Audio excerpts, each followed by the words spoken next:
Good afternoon, everyone. Welcome to the virtual City Council meeting of April the 8th, 2021. Ms. Felica, would you call the roll, please? Mr. Rogers. Ms. Ramsey. Here. Mayor Pons. Here. Vice Mayor Dent. Here. Mr. Maslin. Here. Thank you. You all have been presented with the minutes of March 8th and March 11th. Are there any corrections or additions or a motion? I move that the minutes of the March 8th work session and the March 11th City Council meeting be approved. Second. Mr. Rogers. Ms. Ramsey. Aye. Mayor Pons. Aye. Vice Mayor Dent. Aye. Mr. Maslin. Aye. Okay, so that takes us to matters of special privilege, which is always a joy for City Council to be able to recognize one of our own for their outstanding service to the city. And today we have Sarah Crookston. And Sarah's with the fire department. So the resolution will read, or the proclamation reads, the City of Williamsburg is proud to recognize senior ALS technician firefighter Sarah Crookston and her achievement to earn this quarter's Excellence in Service Award. A testament to her recognition is the support she receives from the Williamsburg Fire Department colleagues and their effort to promote Sarah's deserving recognition of this award. Repeatedly in her nomination letter are words and phrases such as positive attitude, professionalism, work ethic, kind, generous, benevolent, selfless, infectious, genuine, and family. Sarah Crookston is an embodiment of the core values of our community and should serve as a shining example of her selfless service to all city employees. One does not have to spend a few minutes around Sarah to immediately experience why she is so deserving of this award. She is admired by her coworkers and endeared by the community she serves. Sarah's compassion for her coworkers and the patients is evidence in how she focuses her attentions on them, providing compassionate advanced life support, patient care, conversation, or as a leader to ensure someone gets the proper celebration for their birthday and other achievements. So often we speak of our colleagues in terms of the work performance and their contributions to the city. And while all this is true of Sarah and her colleagues, her greatest attribute is her beautiful family and the very simple truth that she is just an amazing, awesome person. Sarah can light up a room and transform an environment into positive energy, creating a sense of wanting and belonging to whatever she is doing, even during stressful times such as the COVID pandemic. The number of superlatives laced through her colleagues' nomination and recommendation letters for this award helps speak to why Sarah is so important to the city. But one colleague summed it up best when they said, Sarah has an all-in attitude and gives all-out effort. Our community is better served because of Sarah, and we are all better people of our time with her. So Sarah, congratulations. Round of applause to you. Thank you. Thank you so much. We regret that we weren't able to do this in person, but we're glad to have you joining us here virtually. Would you like to say a few words? I would. Thank you. I'm very Good job, Sarah. I'm very touched by those words that were said. I'm definitely aware there are many others that are equally deserving, if not more. I'm so proud to be a part of the city of Williamsburg. I came to the city of Williamsburg almost 10 years ago now as a volunteer, and I was looking for a way to do something positive in the community after a tragic death in the family. And I was pointed in this direction of the city by several people as I was, new to the area, and they pointed me in the direction, and it's been such a blessing in my life that I came here. I was welcomed with open arms, and then given the opportunity for full-time employment. And I really feel that it was the best decision of my life to come to the city. I feel like the biggest part is the people I get to work with and the people that we get to serve. One of the biggest testaments to the people has been recently working in the clinic, the vaccination clinic, and just seeing all the people from the different jurisdictions. We're working with, people from the city, James City, York County. There's fire chiefs there, battalion chiefs, everybody's helping out. The other day I was there and Mr. Trivette himself was checking in people and helping them get registered. And I was just so proud to be a part of, no matter who we are, what we do, everybody is just helping out, doing for the greater good. So it's a privilege, and I'm really honored and grateful. So thank you so much. Well, thank you, Sarah. And I think we're the ones that are honored to have you with us. I think your colleagues have said it best when they said those wonderful things about you. So thank you for all that you do. Thank you. Truly an honor. Appreciate it. You're certainly welcome. Thank you again. Thank you. Thank you, Sarah. Thank you. Thanks, Chief. Okay, so now on to less exciting things. We have public hearings. We have 4 of them. I'd like to go ahead and kind of do them all at once, allowing staff the opportunity to just go through the summary of each of these. Once they've concluded that, we'll allow council to ask some questions. I'm going to open the public hearing, and then we can come back to council for some more comments. So with that, the 4 public hearings, one is regarding the proposed FY22 budget. The second one is the proposed FY22 utility rate and budget. The third being the proposed increase to the cigarette tax rate. And the fourth being the FY22 effective real estate levy. Mr. Trivette, Ms. Dameron.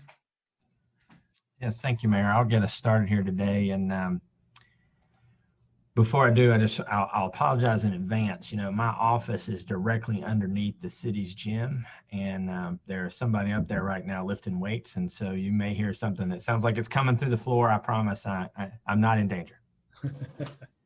We're not worried. All right, so let me share my screen. I was about to start talking without the aid of the PowerPoint.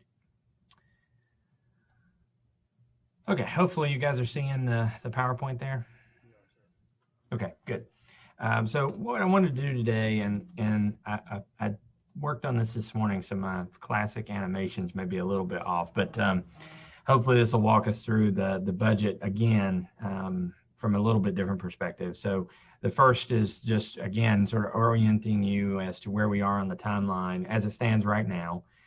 We're currently in the budgeting phase, and where we are is at the public hearing process in April. So we'll be moving to the execution phase here shortly. The City Council does have until June to adopt the budget. Typically, we adopt it in May, which is a little bit ahead of schedule, but we have that extra opportunity of 30 days in there if we need to continue working on what the plan is. So what I thought I'd do today is just walk us through, again, the budget from just a slightly different perspective. So I want to start with where we started with the budget. So this is where we were in February. We recognize that our revenues are going to be less than expected compared to FY19, about $1.3 million. We also had $3.4 million in requests from departments exceeding the revenue that we had projected. We took the following steps to help balance that discrepancy as much as possible. So we reverted expenses back to the FY21 levels, which reduced the budget by $190,000. Now, it's important to note that we reduced back to FY21 levels with the exception of the contractual items, the personnel issues that we're bound to do. And that's where you start to see the word come in, discretionary versus non-discretionary, right? So discretionary expenses are things we can change, and the non-discretionary expenses are the things that can't be adjusted for one reason or another. We also reduced the capital improvement plan budget by 8%, or $926,000. So we went through and looked at projects that had been submitted by departments. We looked at projects that were existing on the plan and either moved them out or cut them entirely. The process of that simply means that those projects will be submitted again in future years. They'll either still be on the plan and have to be done later, or departments will submit them again because those needs just don't go away. And then, of course, we all know that we've taken steps to try and balance the budget up to this point. And one of those steps is included using money from the tourism grant fund to help balance the general operating budget. So where are we at this point? So we have proposed a budget that includes a tax rate increase of 0.8 cents. That takes our rate to 0.68 per $100 of value. And that represents $1.7 million in new revenue to the budget. The budget also includes, and we've not spent a lot of time talking about this, but I think it's important to note that this budget relies on the reserve to be balanced to the tune of an expected $3.3 million. Now, that number will go down as we receive revenue that was not included in our projection. And that's certainly our hope. But I think what you have to do is you have to realize that this budget is already starting from that $3.3 million deficit. So every change in our revenue projections that takes revenue away increases that number, unless we also reduce expenses by the equal amount. So another way to look at it is the budget really isn't balanced because we're relying on our healthy reserve to get through the period of COVID impacted revenues. The discretionary increases included in this budget, this proposed budget, are about $80,000. So not a lot of money in the discretionary column. And we'll talk about what those are in just a second.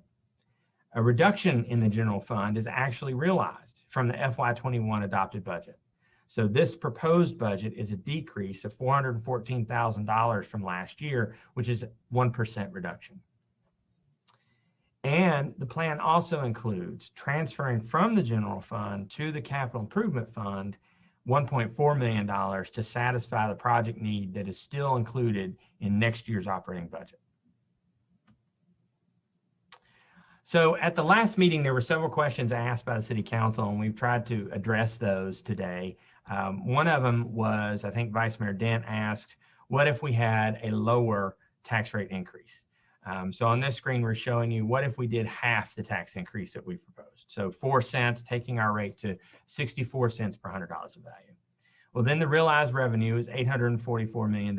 Now, it's important to understand that that accounts for delinquent payments and non-payment in the same amount. So it's not a straightforward take the overall book value of the city and calculate out what that income is. So we're already adjusting revenues for the realities of collection. So that means we have to now go back to the operating budgets and identify $856,000 worth of reductions to represent the revenue that's been reduced. So here are some ideas. The first is to eliminate the $80,000 in discretionary increases from the general operating budget. And the second is to reduce the amount of money that we're planning to transfer to the CIP by $785,000. So what does that really mean? So these would be examples of the actual impacts of finding that $856,000 in the proposed budget. So the first two items are the discretionary increases included in the general fund budget. The addition of the assistant city manager back to the budget, and we would eliminate the 2 part-time positions that were proposed.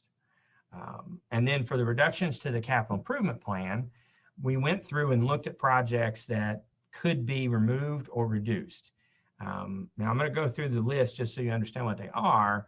And hopefully what you'll see is these are projects that, for the most part, are not projects that we've identified as wants. They are projects that either the community said needed to happen, or they're projects that directly relate to ongoing maintenance. And so we can defer them, but we can't ignore them forever. So the first one is Collegewood Circuit Funds. That's a very small amount of money. We had $10,000 in the budget to help us get that study kicked off in the coming year. We need to do some maintenance at the parking lot here in the municipal building. Kiwanis Park had scheduled to redo the basketball court. If you've been out there, there's some damage that needs to be repaired, as well as add a second court and an ADA path to that park. College Creek Park is supposed to get an ADA path in the coming year, and those ADA improvements were identified by the City Council as a part of your GIOs for the last 2 GIO cycles, which is why we've prioritized those. At Waller Mill, we need a new fishing dock. Our current fishing dock has reached its end of life, and if we don't do that improvement, we'll have to close the dock. So we'll be losing that amenity until we can afford to add that to the CIP for replacement. And then we need to replace the fence at the dog park. We need to replace the Lafayette Street fence that's directly across from the municipal building. That is a responsibility of the city. There is money in the CIP for a broadband project. So that's a continuance of our current efforts to try and increase competition in our market. We would need to take that out. Repairs to the community building. If you've attended an event at the community building, we rely heavily on the PA system, which is not working the way that it needs to. So we need to get in there and do some improvements to that to continue to make that building viable. The downside to removing that project from the budget is that also represents a revenue stream to the city as we rent that facility. The Prince George parking garage, we were going to do a lighting improvement so that we can improve safety there, basically convert the existing lights to LED, which would have a revenue or a savings component as we spend less on electricity, as well as increase the light output inside the garage. And then we would remove the PC replacement schedule for the coming year and reduce the annual pavement schedule. And that's how we would accomplish the $785,000 worth of reductions from the capital improvement plan. So, I labeled that example impacts because, all of us can look at that capital improvement plan and probably identify things that you think are more important to you, less important to you. But this is a first pass by your staff, your professional staff, at what we think could be deferred or eliminated. Now, again, when I say we think they could be, that's not to say it's our recommendation. We really feel like these projects are important, and that's why they survived the first round of cuts in the capital improvement plan. So another question that was asked of us was, can we look at alternate revenues, and particularly the personal property tax? So increasing the personal property tax by a quarter. It's currently $3.50 per, I believe it's $1,000 of value, but Barbara can correct me if I'm wrong. If we increase that by 25 cents, that represents $240,000 of new revenue. So if we raise the personal property tax to $3.75, we would have, that's not right. And then if you looked at, it would increase it by $240,000. Then if we looked at the $4 rate, which is comparable to our neighbors, we would be at $480,000 in new revenue. So some considerations for the personal property tax increase. I think Mayor Pons had asked what the breakdown was in terms of how it's paid between business property owners and residential property owners.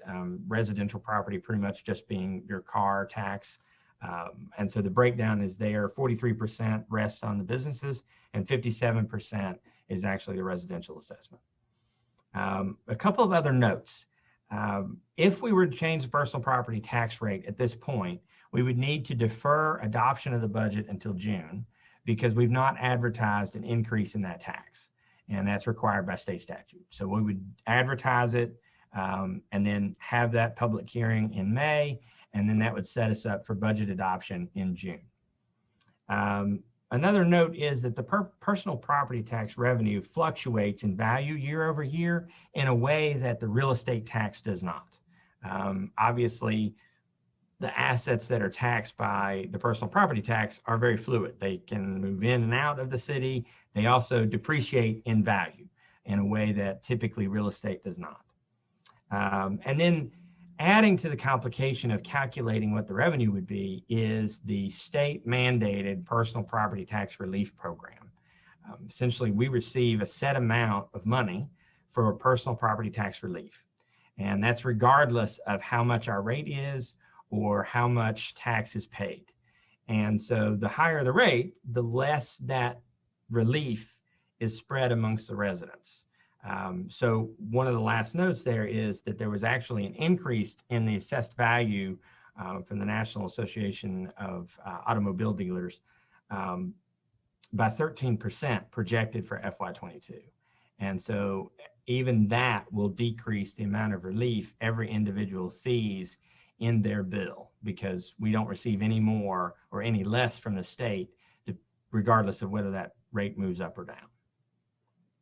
If I could just maybe get some more clarity on that. So, Sure. if we raised it 25 cent, we would see 240,000. But the relief that the payer, the resident would get on their tax bill would be less. So the impact on them would be compounded greater. That's right, because we basically get, and I'm going to get this number not 100% right, but let's say it's approximately $740,000 from the state to apply as relief across the entire taxpayer base. So that number doesn't change. So if your tax goes up, you're still getting the same amount of relief. So the percentage of relief compared to the overall tax has decreased. Gotcha. Okay. Barbara, did I mess that up too badly? You did very well, but it is per $100 of that. Okay, per $100 value. Thank you. And so those are the updates that we had for you. We're happy to answer any questions. And of course, as you said, Mayor, we're going to take the public hearing and hopefully we can address any questions that might arise from that. Okay, good. So let me just kick off a couple thoughts and questions. As I was going through the revenue line and went through the exercise of looking at lodging in particular, and I see that you have a projected revenue line of $1,688,000.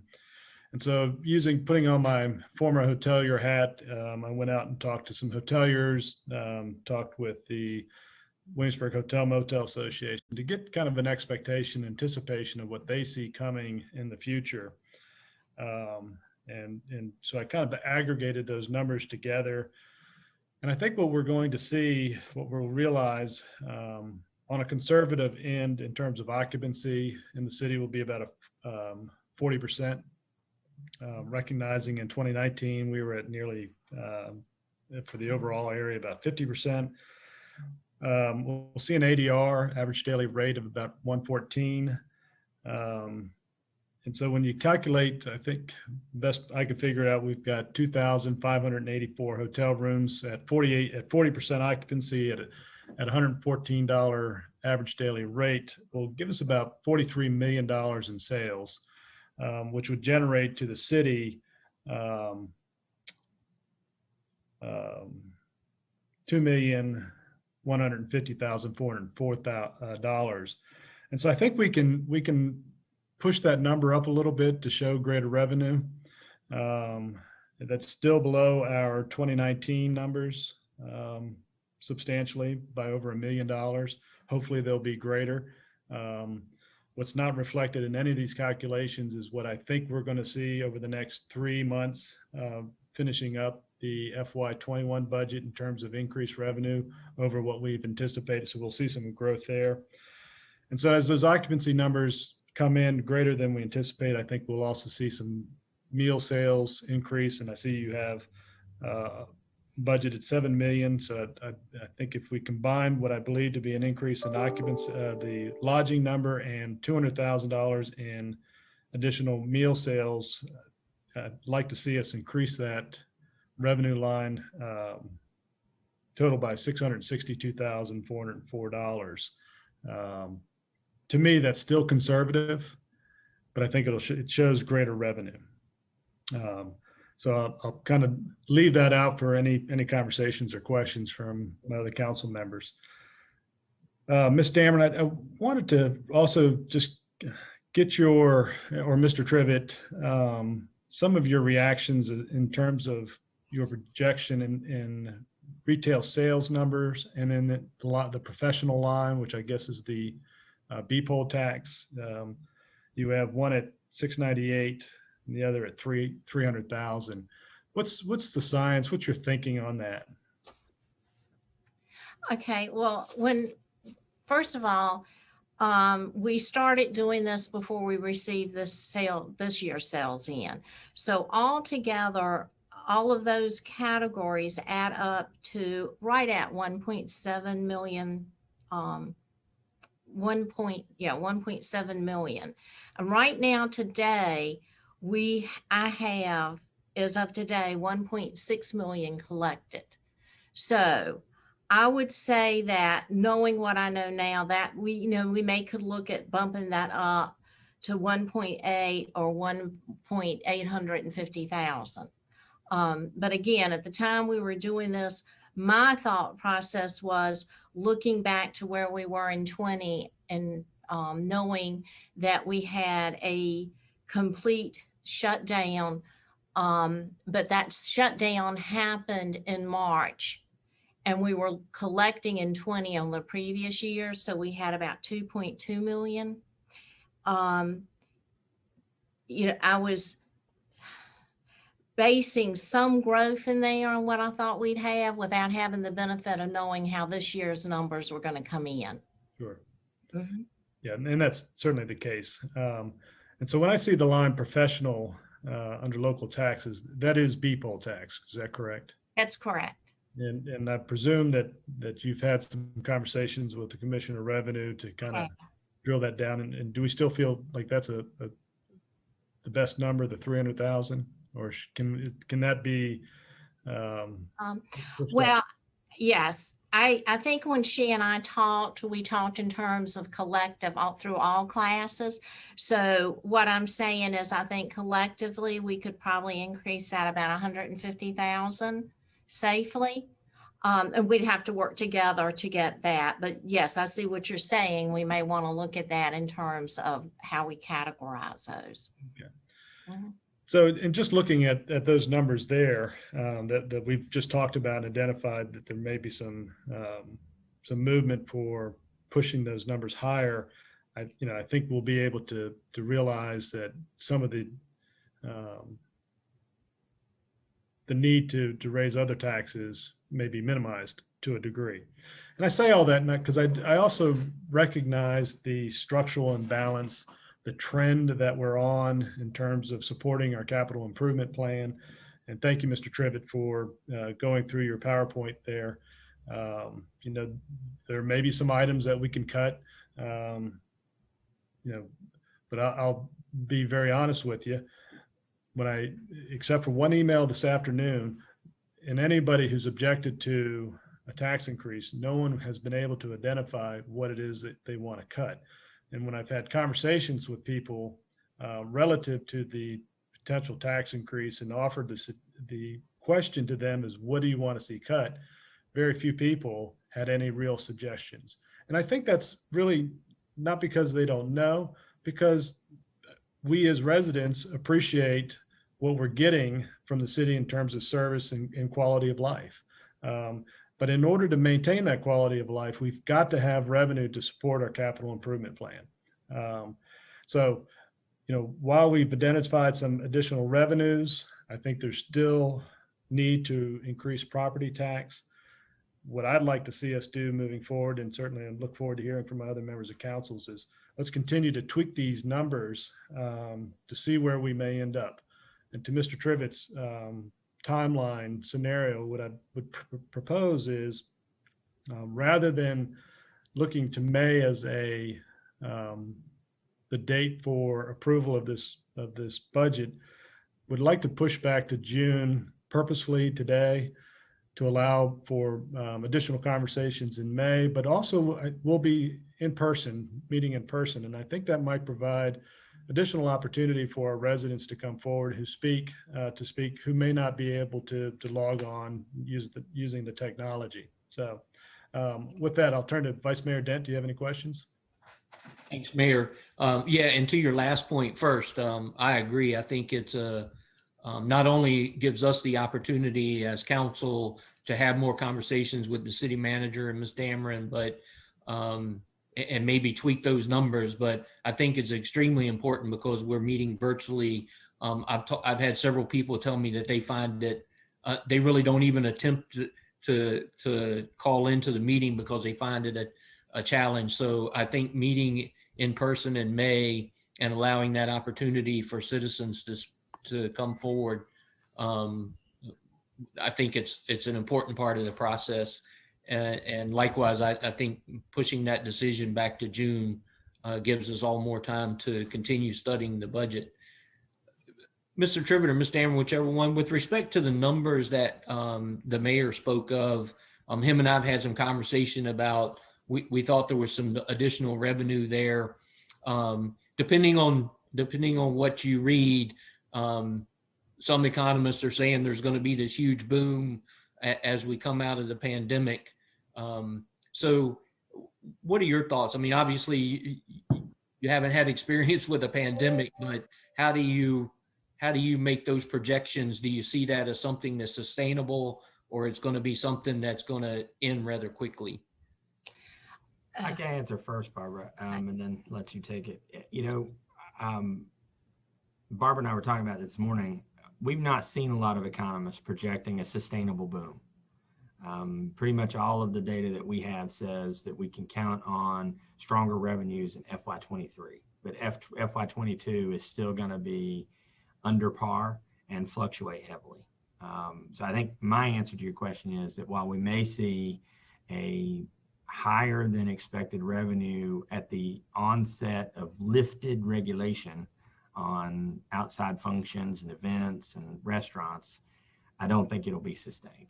I think the question is, how long will that increased revenue go? And I also think that, those lines are not going to be angular. They're not going to be 90-degree turns. So as it comes off of a bubble or a curve, it's not just going to flatten out dead at where revenue should be if we were back on a FY19 track. It's probably going to dip below what that FY19 number was and then come back up. And so our strategy in preparing the revenue estimates that you have in the budget right now are to provide us the greatest margin of error. As you all know, we try to budget conservatively so that we can be wrong in the right direction. And so that's been our strategy from the beginning. Barbara? Sure, thank you. And I don't disagree with anything Mr. Trivette has said. And I'll also note that in 2019, our meals were 7.3. I think one of the big things on my mind at the time that we prepared the budget is what were we going to see in terms of the vaccination? How soon were we going to open up? Also, the economist stating that we wouldn't expect to be back to our normal levels until to FY23. And also people's ability, once we open up, to pay. There are going to be some folks in the community and other areas that might come visit us that are still trying to make up for some lost revenues they had. And then with the hotel and motel, I think I've said all along, we've certainly saw before the pandemic some lost revenue in that. And my concern and thinking process with that was, again, not seeing a full return to 23, concerned about affordability, and thinking that might be the slower one to return. Now, again, right or wrong, I'm not sure, because we've not been through this before. So I think it's a lot of thought process, a lot of reading. I would love for things to turn out better than our projections, because that would be good for the economy and also mean that we're recovering from COVID-19. But again, I don't want to be, I think Drew or Mr. Trivette used the term conservatively aggressive. And I think anytime you're putting together a budget, you're thinking two things. I don't want to be so conservative that I'm saying no to things that are needed. I don't want to be so aggressive that 6 months into the year, I'm trying to figure out how we're going to cut expenditures and having to do maybe some draconian measures to stay within budget. Mr. Thank you. President, if I could just chime in on expectation of commerce moving forward and whether there's a bubble or not. Back in my hotel days, people used to say, "Hey, Doug, how do you feel the summer's going to be?" And I would say, "Well, I'll give you my prediction in November," because you really don't know. You have to experience it. And as euphoric as we all feel about what's happening with our restaurants, downtown, and some of the restaurants hitting record numbers for March, guys, that could all end tomorrow. And you really just don't know. And so it's hard to really gauge that. And I think what City Manager and Ms. Dameron are saying is true. You can't predict. So thank you. And I appreciate your input. I just thought it was important to talk about, what different people are viewing the economy as we hopefully come out of the pandemic and reach herd immunity. And I don't have any more questions, Mr. Trivette. I just want to say thank you for putting together the 64 cent, a brief picture of that and what that would look like with a 4-cent tax increase.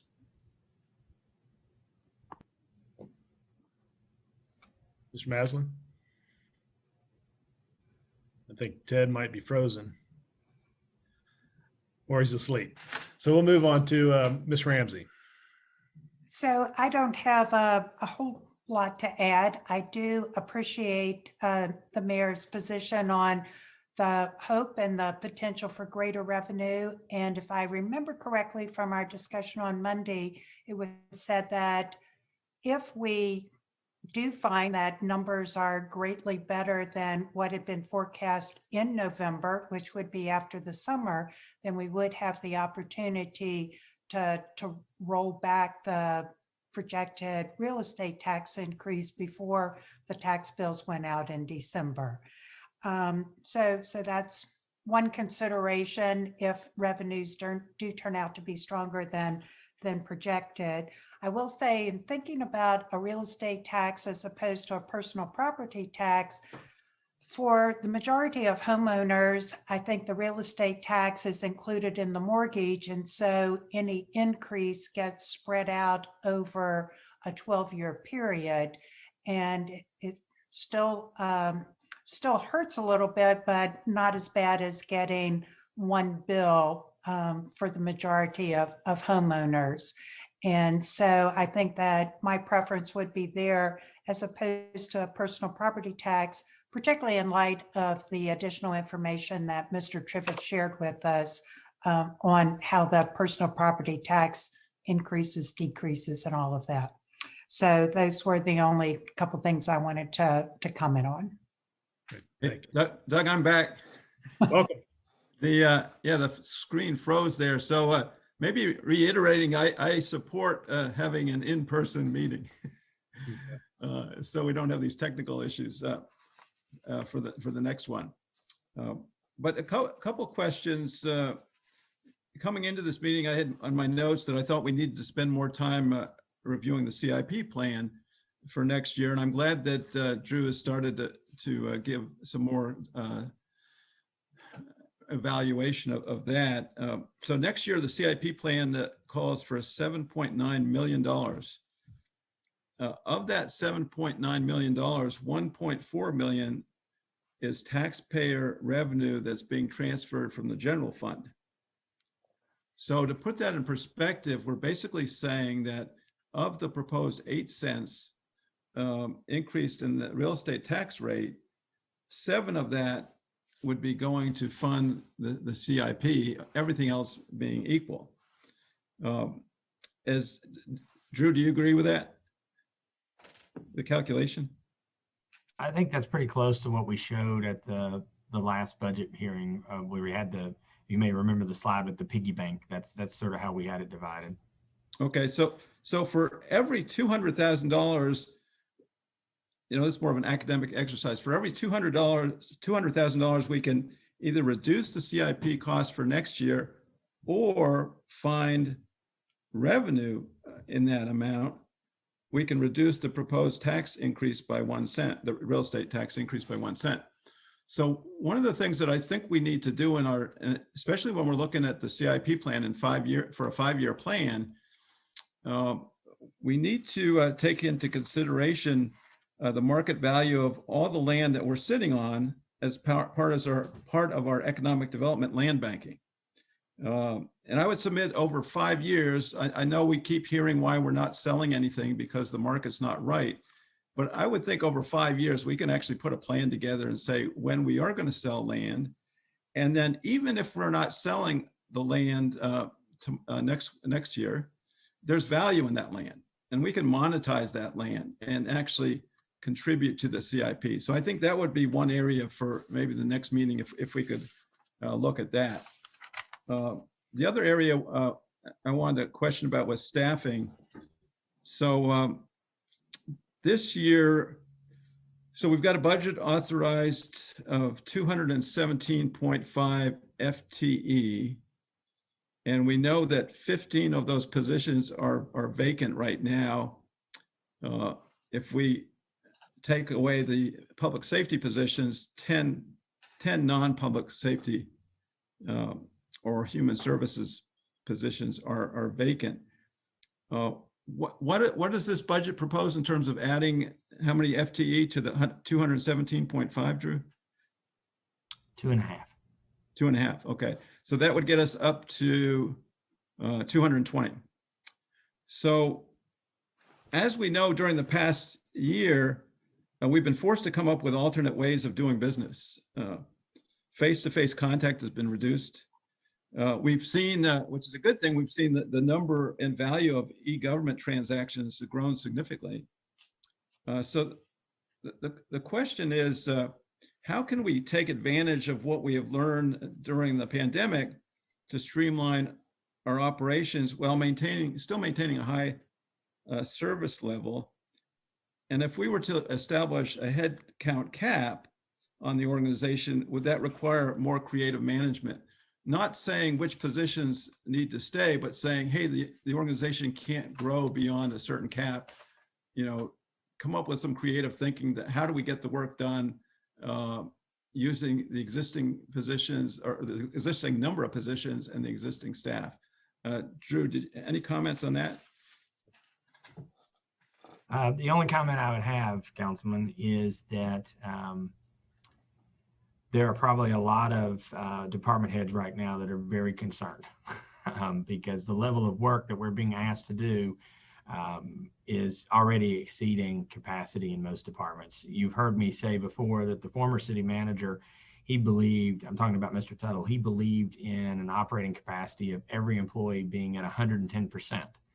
And so that's where we've been for years. And even with the additional personnel, I think Ms. Dameron is a great case in point, would tell you that, you know, there are a whole host of employees that are here way past normal working hours, dedicating themselves to get the job done. And so I cannot imagine a scenario where we could be any more creative than we are in reducing positions. I think there's an employee in Barbara Dameron's office that has essentially what would be in another organization 4 jobs. You know, so I don't believe that there's that opportunity. Okay, thank you. Caleb? Thanks, Councilman Maslin. I'll first mention you might hear some feedback that's from my AC unit, so it's going to be that time of the year. Second, I'll be brief. I imagine there are people who want to speak with us in public comment.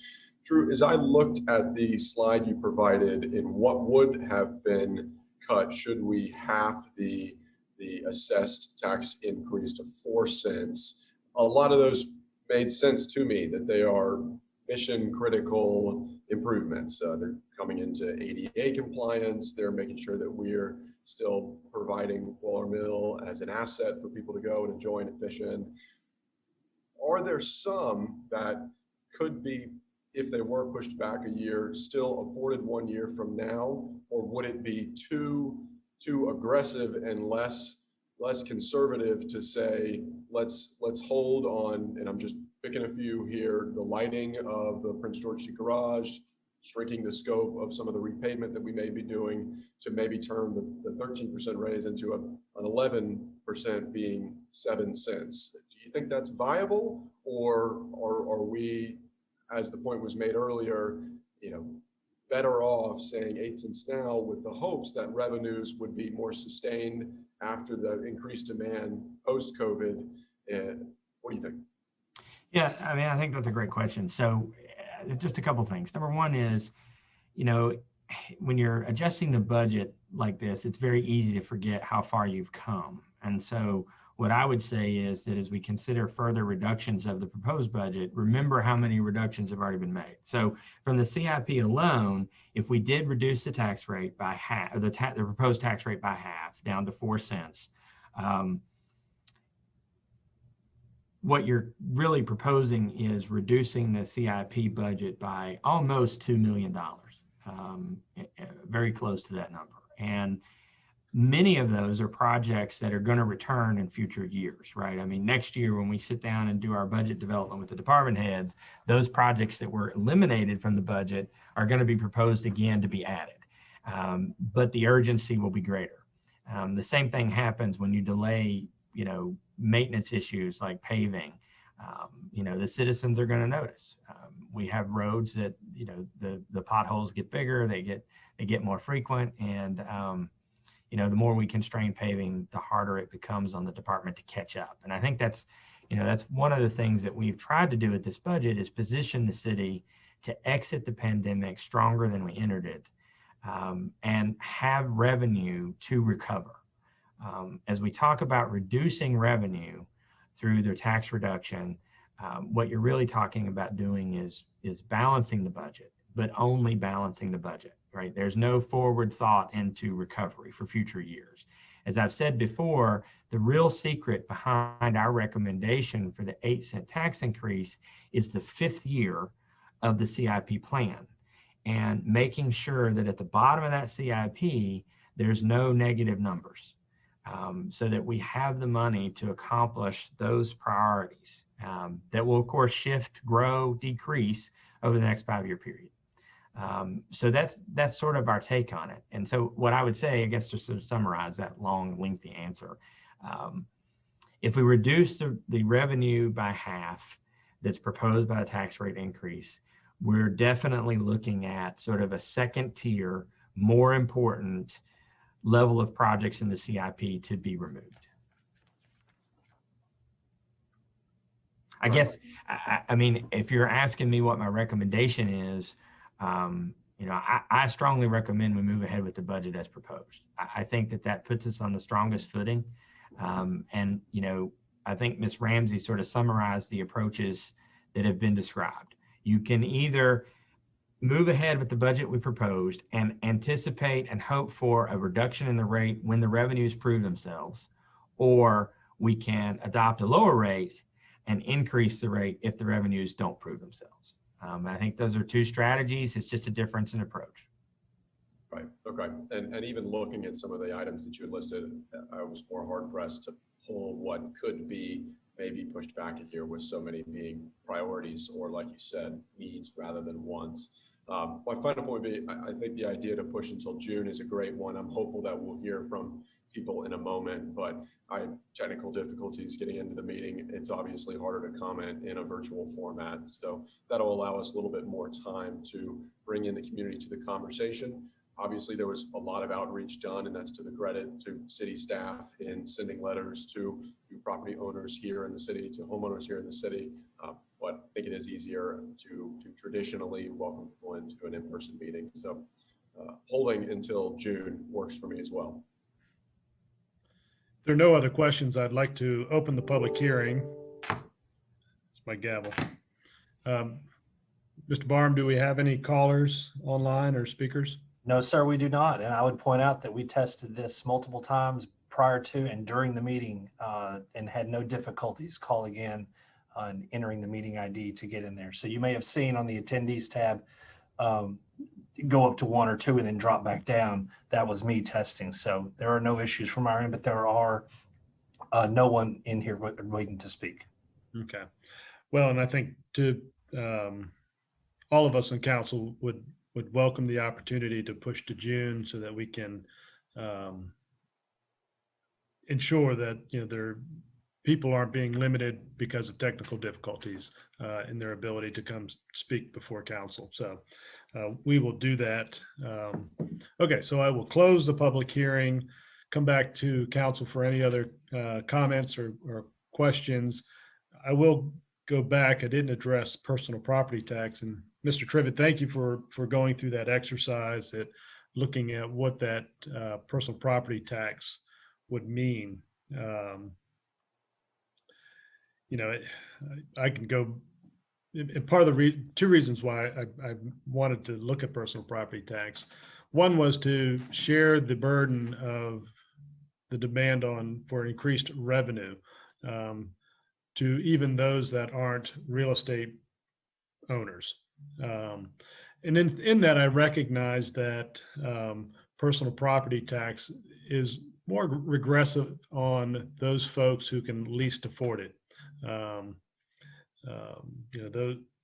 While you may own a car, you may be renting and you may be working, paycheck to paycheck, but you have that car, and to tax that person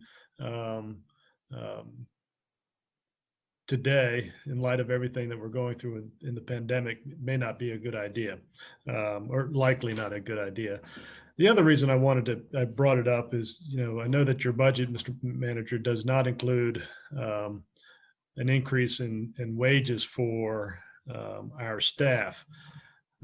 Recognizing that, this is a challenging budget, challenging year because of revenue. That is an example of a cutback that you've proposed without having to say it.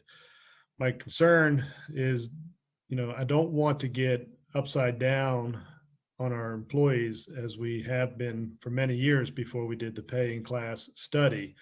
I know we've done raise for the last 2 years since that pay in class. And so we've been able to maintain some wholeness as it relates to that. 240,000, I think, would be, if we did raise the personal property tax and allocate, that amount of money towards raises, that would make some difference in terms of what employees might be compensated additionally. Is that the case, Mr. Trivette? Yes, absolutely. Yeah. And so I want to go back to my colleagues on council, and I know it's hard to speak against it, but what are your thoughts on what the city manager's proposed in terms of no additional raises for staff? And is that something that we are willing to push off a year, or is it something that we should be considering? Mr. Dent? Yeah, I certainly think that it's something that we need to consider. And you made an excellent point with the compensation and classification study that was conducted.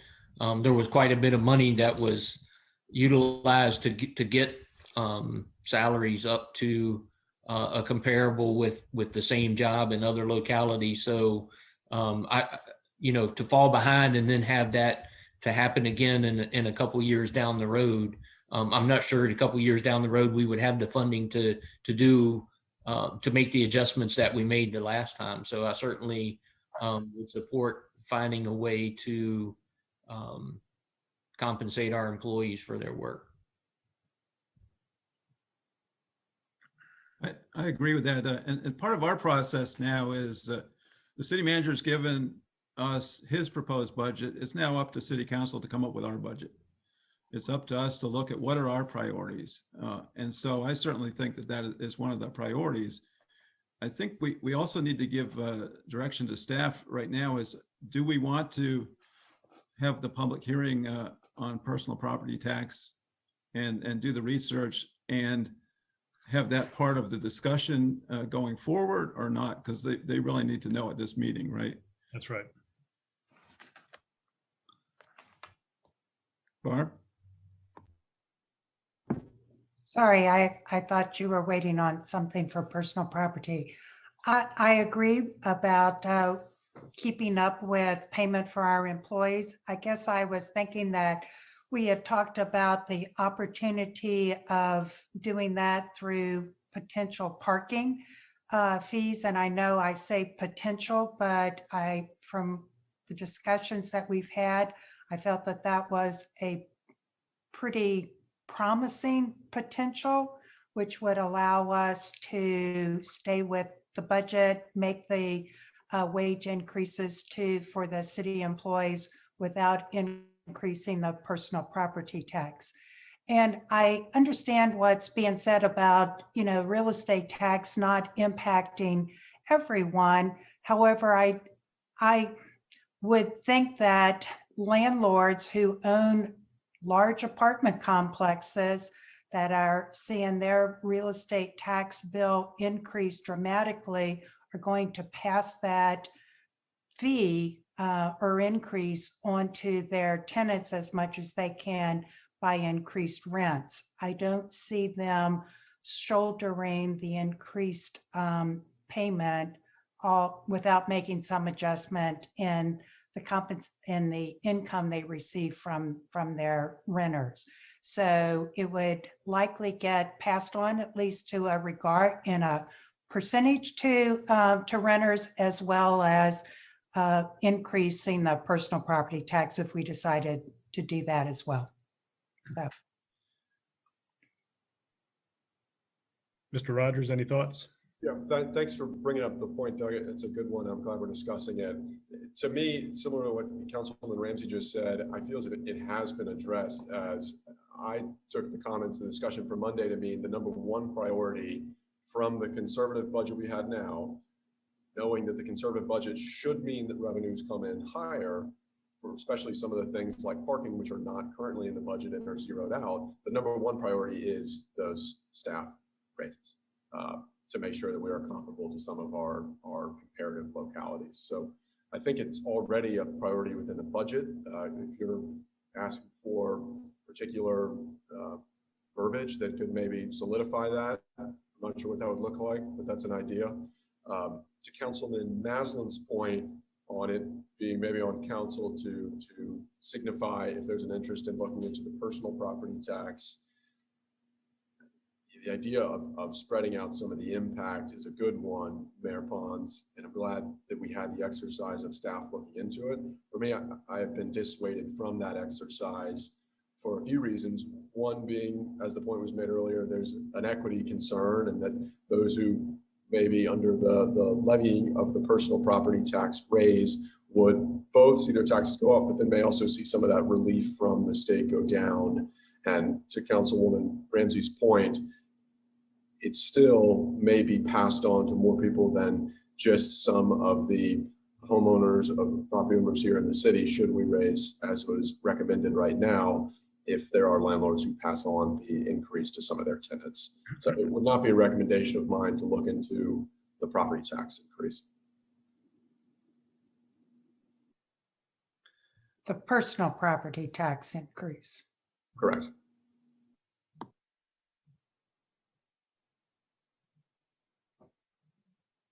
So Barb, is that your opinion?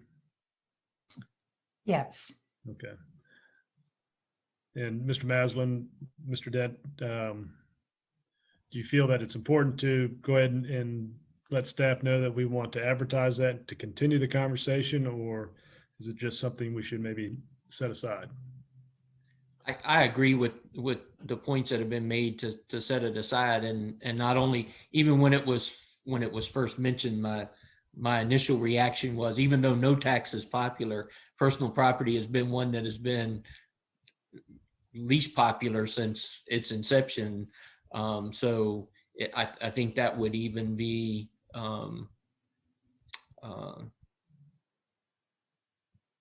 more negatively looked at than a real estate tax increase. So I agree that I think it's something we set aside for right now. Okay, so in counting noses, I would be willing to not push that issue as well, given the point about the more aggressive nature of that particular tax. And just as a point for conversation, I think there's more property owners in the city that are not large apartment complex owners. There's also restaurateurs and hoteliers, and prices will be inflated everywhere to make up the difference, including the martini that we might enjoy. Okay, so I think in terms of direction for staff, what I'd like to see moving forward, and council, please weigh in. And well, one of the things that we have not talked about, we talked briefly about the parking potential revenue, but we also have the ARC, the American Relief, whatever that C stands for, federal dollars that may be coming in. We have not fully recognized what that exact amount will be, what strings are attached to those funds, but hopefully by June, we'll have some better understanding of that and its impact on our budget. But I would like to see us come back, have you all come back with maybe some recalculation on the other local taxes, the one that we spoke of earlier in the meeting, the room and meals, particularly professionals, the B-poll tax, retail sales, and just shake that out a little bit more. We'll have another month of experience behind us to reflect upon.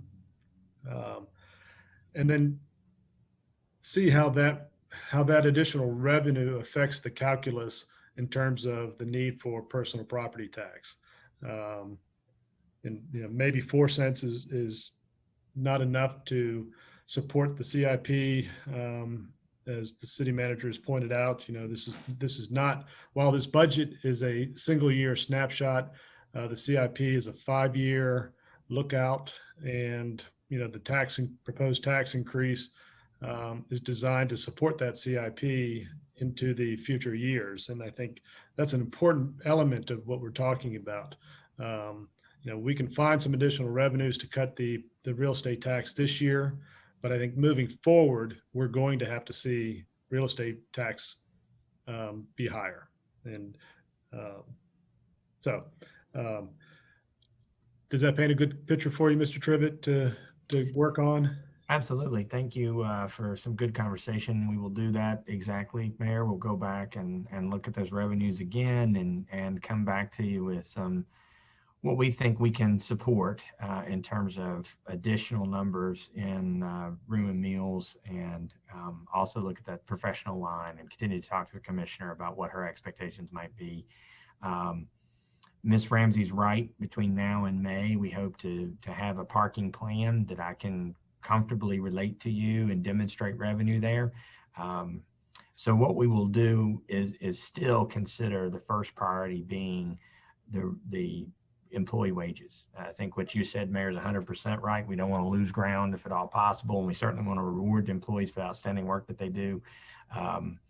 So that is our first priority. And then, you mentioned the American Recovery Plan funding that we expect to get. And, all indicators are that the money that we're going to get is going to come through the state due to population of Williamsburg. That's how they decided it, which will delay our receipt. So we won't actually receive the money. Probably our guess is June, July, probably closer to the July timeline. And we, as you said, we still don't know exactly what the restrictions will be. But I have said in the budget message, I've said it in our meetings, and hopefully I pointed it out well enough today, that the budget for FY22 still reflects a deficit and a significant draw on the reserve to balance itself. And so what money we receive from the ARP, I will strongly recommend be used to offset what we're taking out of reserves. And that may seem strange to some, especially when we're proposing a tax increase. But what I would urge people to remember is that is one-time revenue. It's highly unlikely that we will get another tranche of millions of dollars again in the next fiscal year due to COVID-19. And so what we would not want to do is balance the budget on the back of that one-time revenue, because what that does is compound the problem for the next fiscal year. And that's what we're trying to avoid. And so just one final thought. At Monday's meeting, you all talked briefly about budget policies moving forward and making some recommendations. In those policies, we'll be talking about how to address not just property tax increase, but property tax reduction. That's right. And Ms. Ramsey mentioned it early on in the conversation about, potentially, if we were to come out with an 8-cent tax increase, that potentially there could be a rollback. Now, I know a lot of people don't have faith in government. They think that all we want to do is tax and spend, but that is, I think, been demonstrated today by this conversation that is not what we want to do. So as point of that, as we move forward, we'll be getting these budget policies, and we'll have the discussion, and we'll have the opportunity to talk about what those triggers are for, a property tax rollback. And I say that because the conversation will be had. We do it every year when we talk about the need for revenue. And we've seen our property tax decline over years. But I think having that policy in place will help solidify the process and gain some confidence with the community that we are, being good stewards of this responsibility of taxpayer dollars. Okay. Any other comments from council? Mayor, it does look like maybe we have an attendee on the line. I don't know what they intend to speak toward, but there does appear to be at least one person waiting. Yes, sir. After you close the public hearing, we had one. I don't know if you want to go ahead and allow them to speak now. Yes, so if it's okay with council, I'd like to reopen the public hearing to allow the person online to communicate with us. Okay, so caller with your phone number ending in 0432, you're now allowed to speak to council for 5 minutes. Hello. My name is Niko Popovic, and I would like to say hello to everyone. First of all, thank you for your all hard work. As we can see, you put it your best to put the budget together. But I just want to point it out, I'm one of the 5 who represent the 600 people who signed the petition about the stop tax increase in Williamsburg City. With that being said, after the city manager pointed everything out beautifully, we do see the point of increasing the tax rate, but then on the other note, we do not agree that it's supposed to be 8 cents for sure. With increase of 8 cents, which is actually 13% increase or plus, you also have the assessed value that is being increased for in the past 2 years for about the same. So we see the increase on our tax bill for about 25% comparing to 2-3 years ago.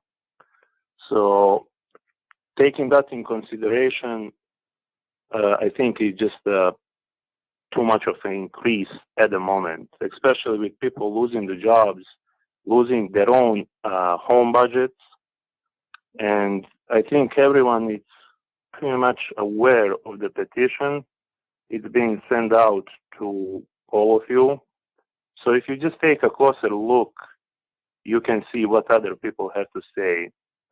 And we do agree, we do love our city, we love everything that it has to offer. But on the other side, it's just not the right timing. And with all that being said, we think there are the other ways that tax increase and all the expenses can be covered. So I know that's something that you guys working really hard on it. And we appreciate that you delayed that till June. And we're hoping that we're going to see other people having something else to say about it. Thank you so much and appreciate your time.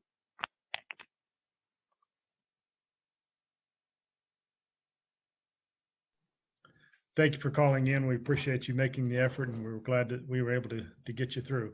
Mark, are there any others on? No, sir. Okay. I will reclose the public hearing.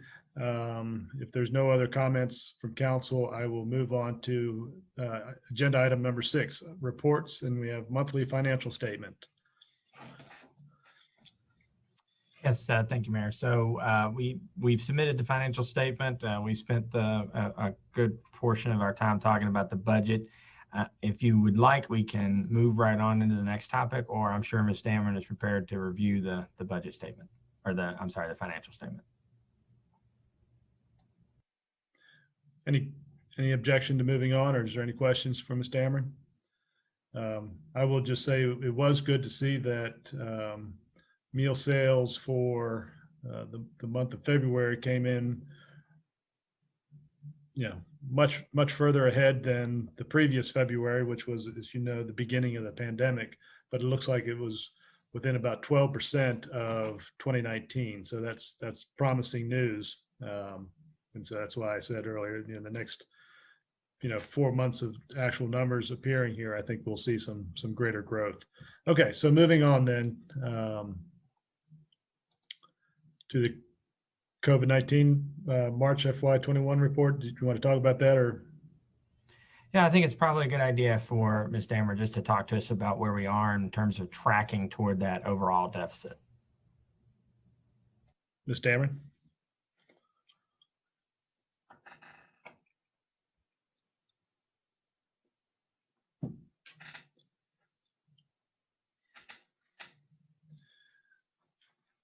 Perhaps her cam got froze too.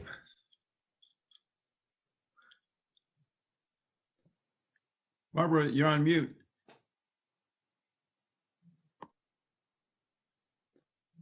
There we go. I have trouble once I start sharing, getting to my button to unmute.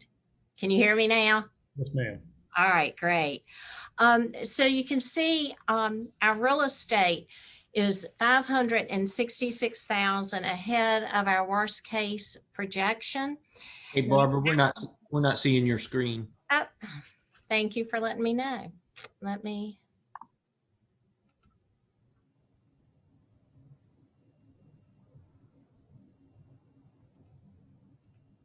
Get back over here.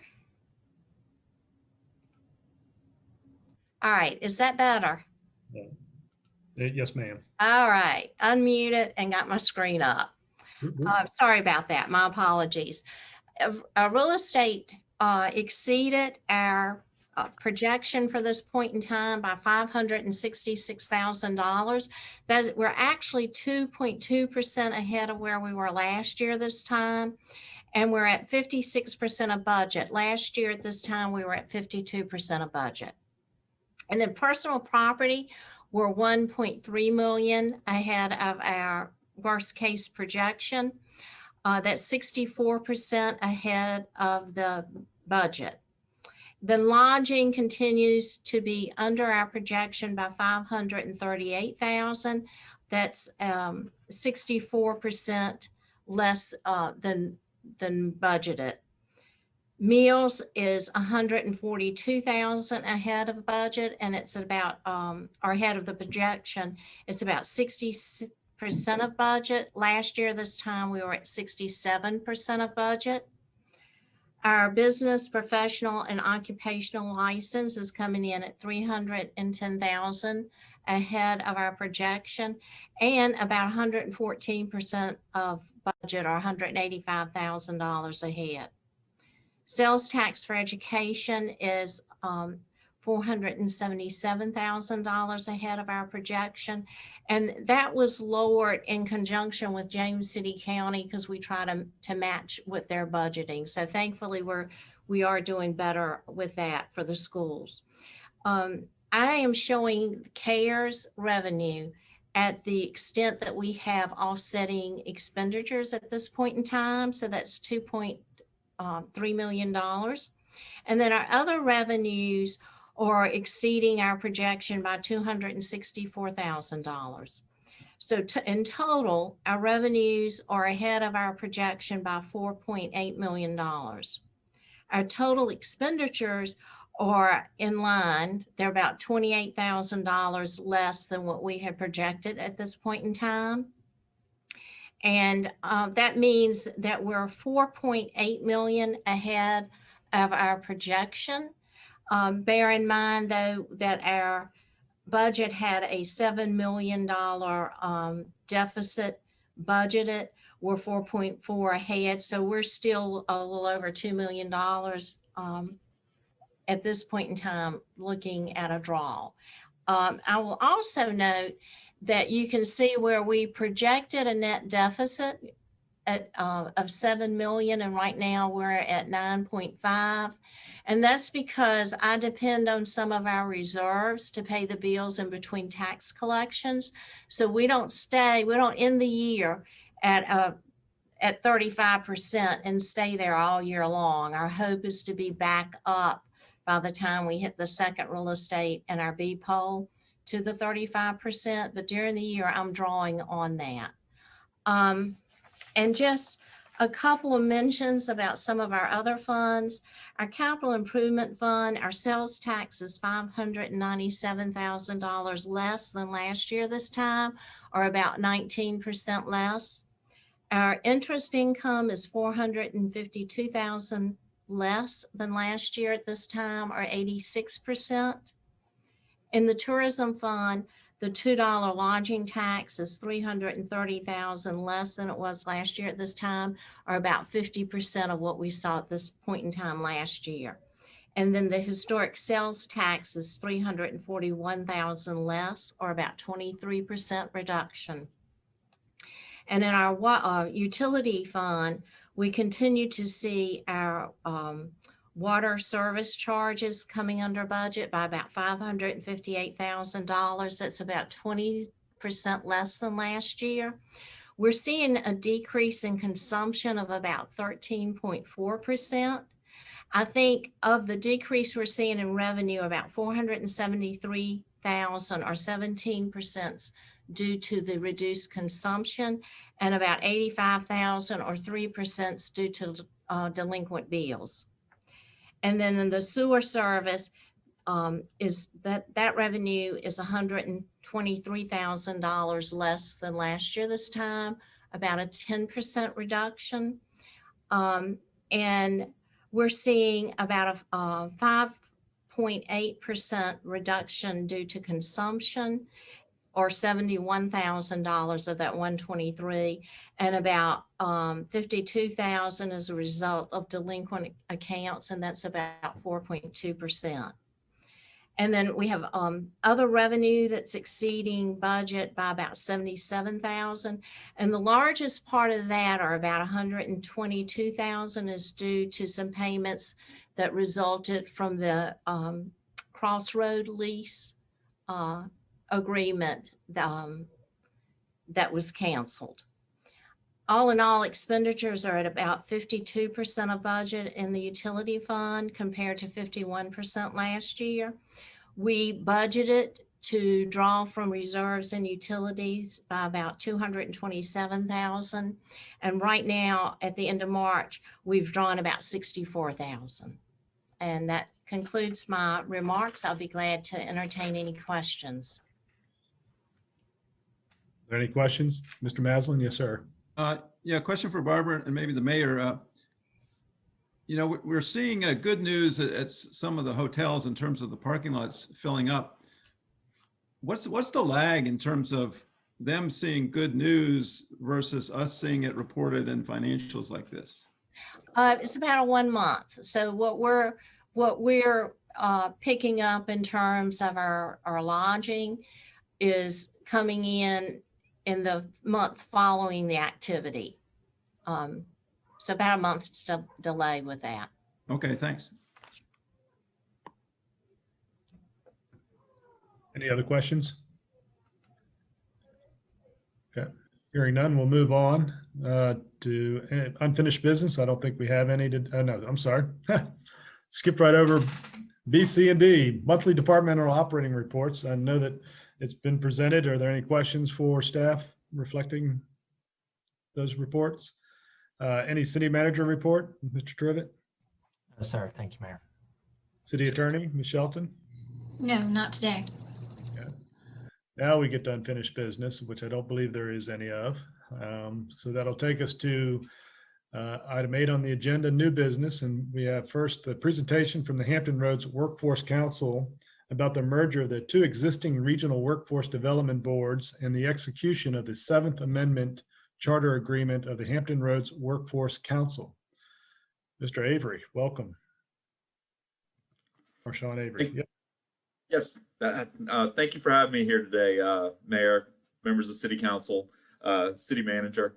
I appreciate you. My name is Sean Avery, and I'm the president of the Hampton Roads Workforce Council. We are the regional workforce development organization set up by the 8 cities and counties on the south side in 1974. And so you're probably asking, why am I here today speaking with you? We are in the process of merging with the Greater Peninsula Workforce Board, which is the board that represents the peninsula right now. So if it's okay, I've got a very short presentation for you, and then I will be happy to answer any questions you may have. And so I'm going to share my screen. Hopefully this will work right.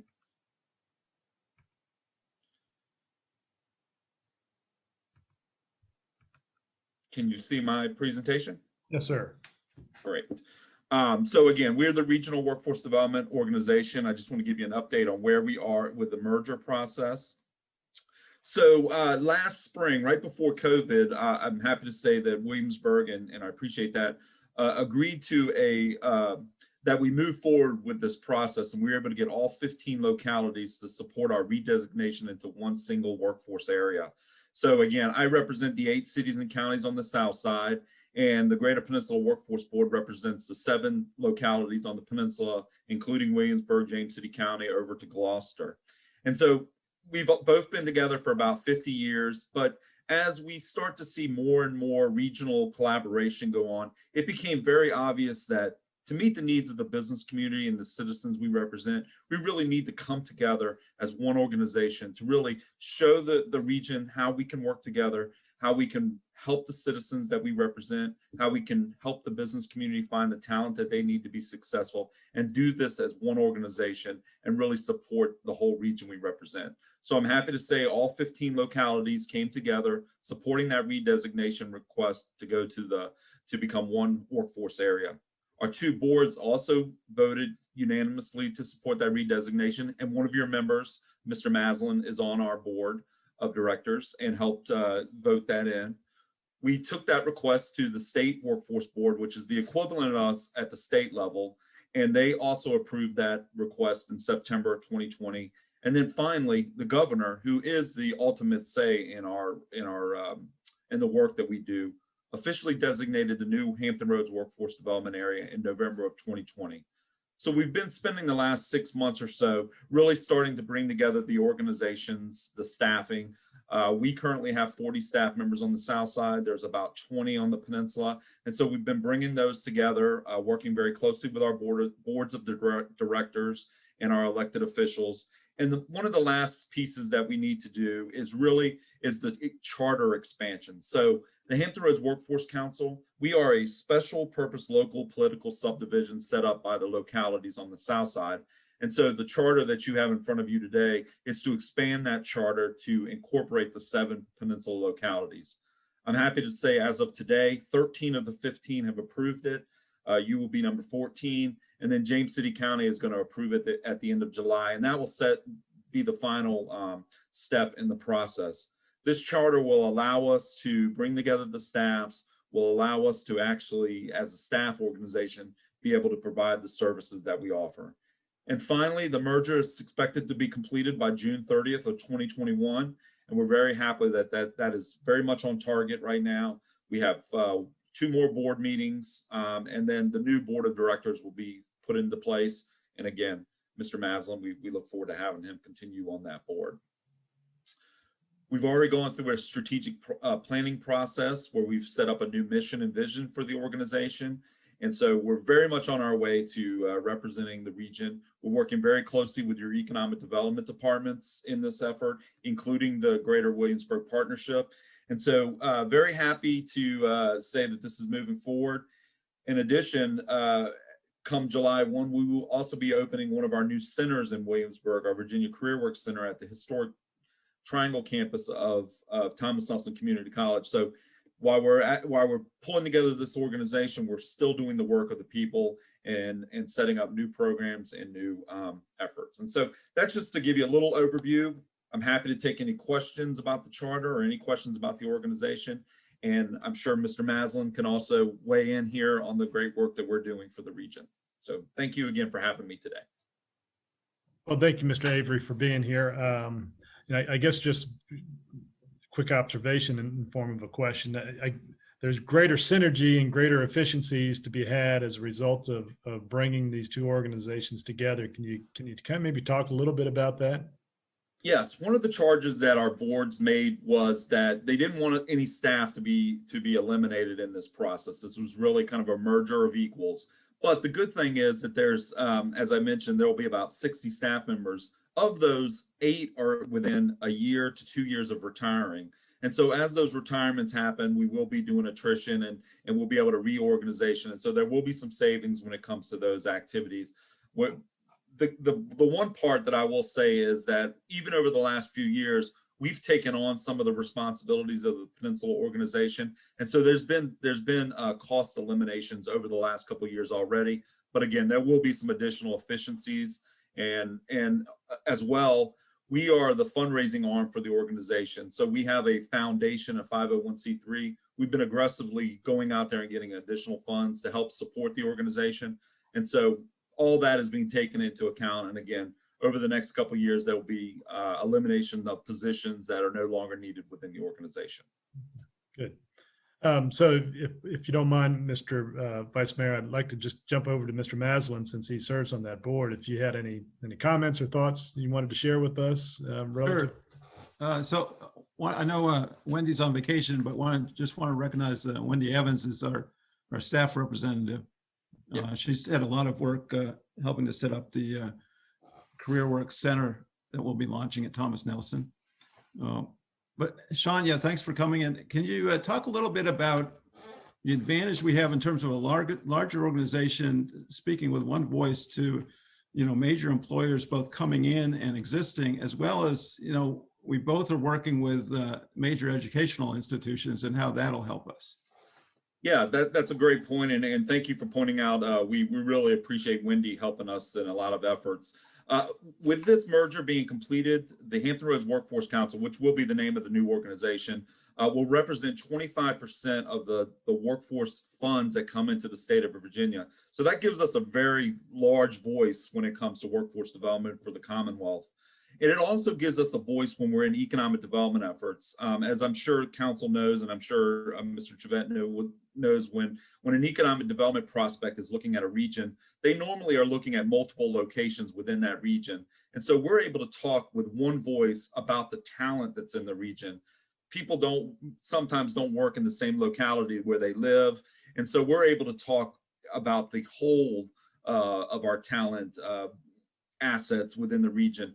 That also includes, as Mr. Maslin mentioned, our educational assets. So we're able to work with all the community colleges in putting together programs. We're able to work with the four-year institutions such as the College of William and Mary and Old Dominion University and Hampton University and others to put programs in place that starts developing the pipeline. We're able to work with our K-12 system and share best practices across different jurisdictions around career and technical education and other activities. So speaking with one voice across the whole region, it really does bring a lot of synergy into the discussion when we're talking about our talent pool here in Hampton Roads. Thanks. Pat, did you have anything? Mr. Avery, just wanted to thank you for bringing this forward and look forward to the work that this regional cooperation can provide for the entire region. So excited about seeing what comes in the future. Thank you. Thank you. And I don't have any questions or comments. Appreciate the opportunity and makes perfect sense to me. So thank you. Thank you as well, Mr. Avery, for joining us today. Makes a lot of sense, like Councilwoman Ramsey said, that there would be a cross collaboration between your all's groups. So I'm glad to hear that the merger is going forward, as there will be so much more travel happening along the 64 corridor amongst our areas in the years to come with the expansion. So excited to support it, and thank you. So again, thank you, Sean, for coming and presenting. I think it's been well said that the efforts of joining the two organizations is something that will benefit a greater region. And so we really applaud your efforts to make that happen. And certainly, Mr. Maslin, thank you for representing council there and providing your leadership on that board. Thank you again, Mr. Avery. Thank you. Okay, so that takes us to item B, unfinished, new business, award of bid of the 2021 asphalt. I'm sorry, Mr. Mayor, you need to approve the agreement. Oh, I'm sorry. I didn't click on that part of it. So do you want me to make a motion? Yes, thank you. So I move that we approve the 7th amended charter agreement of the Hampton Roads Workforce Council, providing for the merger of two existing regional workforce development boards. Second. Mr. Rogers, Aye. Ms. Ramsey, Aye. Mayor Pons, Aye. Vice Mayor Dent, Aye. Mr. Maslin. Aye. Thank you, Ms. Shelton, for stepping in and catching me on that. I missed that in the agenda summary. Okay, so now we'll go to the award of the 2021 asphalt repavement, pavement and resurfacing. Mr. Small, thank you for being with us. Thank you, sir. Let me share my screen real quick. Is that visible for everybody? Sure. Yes. Thank you. Today is it's that time of year for our asphalt schedule. This year we've got 7.25 miles of lane miles of our local streets to be paved. These include Piney Creek Estates, John Tyler Lane, Patriot Lane, Mount Vernon Avenue, Lafayette, small portion of Lafayette Street, Richmond Road, a small portion of Botetourt Street, and Crump Lane, as well as a whole bunch of streets, the remaining streets that were not paved last year in the historic area. So we're finally catching up on a lot of our paving there. We received 3 bids this year from Basic Construction, Branscombe Inc., and Lehigh Paving. Total base bid was Lehigh was the low bidder with $514,444.25. And they are the same contractor that worked on our roads last year. And we've worked with them in the past on quite a few projects throughout the city, including Battery Boulevard. So with that, we've asked that that City Council award the asphalt surfacing reschedule to Lehigh Paving for $514,444.25. Thank you, Mr. Small. Are there any questions for our engineer? I have one question. I don't want to jump out of order, though. Please do. So, Aaron, I was sort of curious as to why you end up with little sections, sort of parts of the city, such as the Crump Lane. I mean, why would that be this year as opposed to not done when other streets in that area were done? Well, it was one of those things. It was the road in previous areas. There's also another section. You notice the areas up around Richmond Road, right, and Mount Vernon Avenue, and that small piece of Lafayette Street. Those were skipped mainly because of budget reasons. We also had an issue on Richmond Road. We weren't sure about hitting our traffic loops, and we didn't want to mess with the traffic signals in that area. And so we made some additional investigations, and we should be fine now to pave that. So it was just a matter of shifting around some of the dollars on some of the roads. Which roads could do it later? We would have preferred to do Crump last year when we, of course, did Court Street, but Court Street was also one of those that was an add-on. And so what we did is we just had to choose. Sometimes it's just a matter of making those choices, but other streets get put in there because we just can't wait any longer, such as John Tyler Lane, which we've just seen just additional deterioration over the years on that pavement. So normally you would do like Piney Creek, where you do that entire area and have it as part of a schedule, and then go to another part of the city and do that as a whole section. And Yes, ma'am. We try to keep everything together. It minimizes the contractor's mobilizations and disruptions into one kind of area. So it makes sure that it's just a better way to work the contract, and it actually helps with our unit prices. Thank you.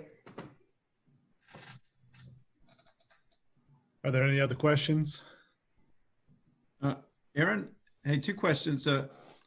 Can you tell us what's going on in the historic area there? It's hard to tell from the map there. And, you know, there's that wider area. I hope that you're not paving over the pasture land there. And then this particular contractor, have we worked with them before, and how did they do in that prior performance? Yeah, last year, these are the same contractor that performed the paving last year throughout the city, including down Duke of Gloucester Street, Blair Street. That's the most notable areas. The other areas were Harrison, Randolph, Nelson, and a few other roads throughout. They've done very well. We've worked with them with the past. And as I mentioned, Battery Boulevard was another road that they initially worked with. They're one of the first contractors to help us develop our asphalt mix. That gives us that distinctive brown color after a few years. What about the historic area? Is that, it almost looks like you're redoing Duke Gloucester Street. It's everything but Duke of Gloucester Street. The long road that you see that runs from left to right, that's actually Nicholson Street. Okay. The blob is the parallel streets of Palace and Spotswood on Palace Green. Okay. Thank you. Is there a motion? So I move that council award the bid and authorize the city manager to execute the 2021 asphalt pavement resurfacing schedule contract with Lehigh Paving Corporation for $514,444.25 based on unit prices. Second. Mr. Rogers, Aye. Ms. Ramsey, Aye. Mayor Pons. Aye. Vice Mayor Dent, Aye. Mr. Maslin, Aye. Thank you, Mr. Small. So that'll take us now to item C, consideration and authorization for the award of bid of construction for Kiwanis Park, field number 4. We're going to have Mr. Cobb, Deputy Director of Parks and Rec, with us now. Hey, good afternoon, Mayor Pons and members of City Council. I'm going to try to share my screen here. Can you guys see that? No, sir. Not yet.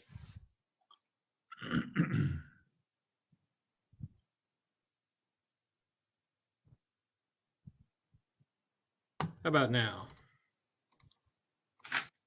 Now we have it. Working now. All right, great. All right, so the Kiwanis Park Field Number 4 project was listed as a recommendation in the Parks and Recreation Master Plan in 2018 to boost sports tourism in the city, as well as the City of Williamsburg goals, initiatives, and outcomes for 2017-18 and 2019-20. In 2019, Parks and Recreation applied for grant funding in the amount of $1.2 million from the Tourism Development Fund. After a thorough review process by the Tourism Development Grant Review Committee, it was recommended that the project be approved for grant funding. The project then went before City Council on November 14th, 2019. Council approved the project and funding was awarded. The project was then delayed several months due to the COVID-19 pandemic. After project planning resumed, the site plan was approved by the Planning Commission on September 16th, 2020. After discussions with the Long Hill Woods neighborhood, the site plan was revised to bring the clearing line closer to the field and improve drainage. The revised project site plan was then approved by City Council on November 12th, 2020. The project was then advertised on February 4th, 2021, and bids were received on March 23rd, 2021. Bids were received from 5 contractors, and the bids range from $709,800 to $929,910. David A. Nice Builders, Inc. was the low bid, and they were the same contractor that completed the previous 2 phases of the Kiwanis Park softball complex. The project is slated to begin in May of 2021 and scheduled to be completed by October 2021. I'd be happy to answer any questions you may have, and Brandon Nice and Caroline Campbell from David Nice Builders are also in attendance and happy to answer any questions.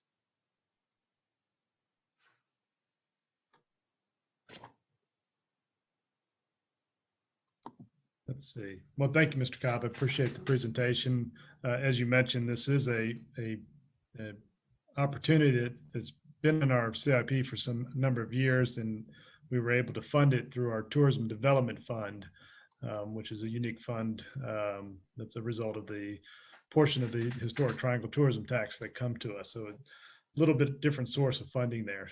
So I'm looking forward to seeing this finally come to fruition. It's been on our radar for a long time. Vice Mayor Dent?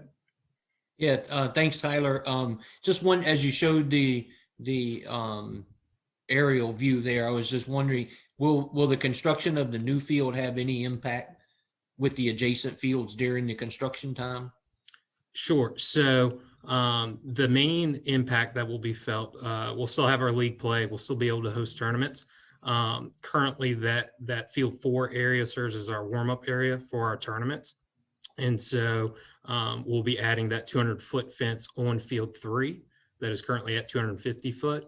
And so that back 50 feet will be used as our new warm-up area for our tournaments, but it won't impact our ability to host our league play and then tournaments as well. Okay, thank you. Look forward to it. Hey, Tyler, thanks for answering all those questions Tuesday morning before the Heroes Award ceremonies. Since we've got neighbors probably listening, and you've given the schedule is from May to October, could you just talk about what the specs said in terms of when the contractor can work and when the contractor can't work? You know, weekdays, Right. and like that. Right. Yeah. Typical working hours are 8 a.m. to 6 p.m. And that's Monday through Friday, unless they are previously approved by us. And that excludes holidays. So they would have to receive special permission to work outside of those normal operating hours. Thank you. So I don't have any questions. Like the mayor said, this has been on the CIP list for a long time, I think for over 20 years, if I remember correctly. So really glad that we had the funds from the TDF to finally see it through to fruition. So really glad for it. Thank you. Similarly, Tyler, I don't have any too. I'm glad it'll be done within the year. I'm glad it's a local firm. And I remember discussing in November how adding that 4th field will be very helpful to softball leagues that are looking about where they can have their tournaments. So helpful to tourism here. Thank you again for the presentation. Thank you. I'll entertain a motion. So I move that City Council authorize the city manager to execute a contract with David A. Nice Builders, Inc. for construction of Kiwanis Park Field number 4 in the amount of $709,800. Second. Mr. Rogers, Aye. Ms. Ramsey, Aye. Mayor Pons, Aye. Vice Mayor Dent, Aye. Mr. Maslin. Aye. Thank you again, Mr. Cobb. Appreciate the presentation and the work. So it takes us to D, appointments to boards and commission. Mr. Vice Mayor.